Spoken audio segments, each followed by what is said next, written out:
Hello everyone, কেমন আছো তোমরা সবাই? আশা করি সবাই ভালো আছো। আশা করি তোমাদের আমার যে প্রেগনেন্সি জার্নির ভিডিওসগুলো ওগুলো ভালো লাগছে। তো এই একটা ভিডিও তোমাদের সাথে শেয়ার করি, সেটা হচ্ছে এইটা আমি বানাচ্ছি হচ্ছে আমার ছেলের জন্য কাঁথা।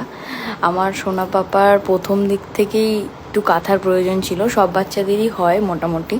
তো আমাদের তো কাঁথা বানানো ছিল না, আর আমার শাশুড়ি মা একদম লাস্টের দিকে মানে যখন ও ছোটো ছিল তখন ওকে এই কাপড় টাপড় জড়িয়ে রাখা হতো, বাট যেহেতু ও আস্তে আস্তে বড়ো হচ্ছিলো তখন ওর কাঁথার প্রয়োজন ছিল।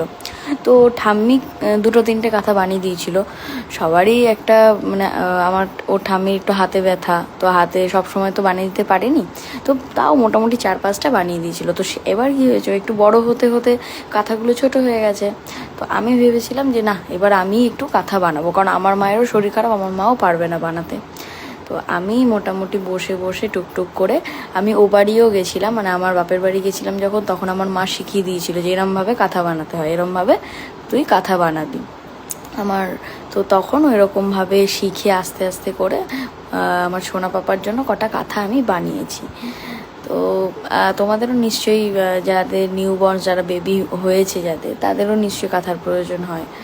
তো আমি অনেকগুলো কাঁথা বানিয়েছি, তো সেগুলো তোমাদের সাথে আমি শেয়ার করব পরে। আর আর সেরকম তোমাদের সাথে কিছু বলার নেই।